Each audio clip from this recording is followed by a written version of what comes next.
అమరావతి అనేది in barren land.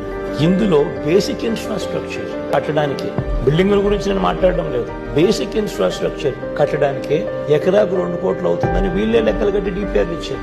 50,000 ఎకరాలు అంటే ఇంటూ 2 కోట్లు అంటే 1,00,000 కోట్ల రూపాయలు. ఈ 1,00,000 కోట్లు పెట్టేసరికి ఈ 15 ఏళ్ళు 20 ఏళ్ళు అవుతుంది. Unfortunately we do not have Hyderabad city which is a power engine.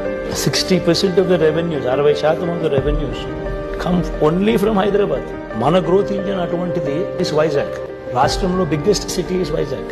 దీంట్లో మనం భోగాపురం ఇంటర్నేషనల్ ఎయిర్పోర్ట్ ఏదైతే కడతా ఉన్నామో అది, ఉత్తరాంధ్రకు సంబంధించి శ్రీకాకుళంలో వచ్చే ఆ పోర్టు, ప్లస్ మనం విశాఖపట్నం మీద ఫోకస్ పెడుతూ మకాం మార్చి ముఖ్యమంత్రి అక్కడే ఉండడం మొదలుపెట్టి దాని మీద ఎప్పుడైతే అక్కడ ఫోకస్ వస్తుంది అప్పుడు 10 సంవత్సరాల తర్వాత మనకు తెలియకుండానే విశాఖపట్నంలో ఎంతో అభివృద్ధి జరిగి హైదరాబాద్కు, బెంగళూరుకు, చెన్నైకి కాంపిటీషన్లోకి వెళ్ళిపోతుంది.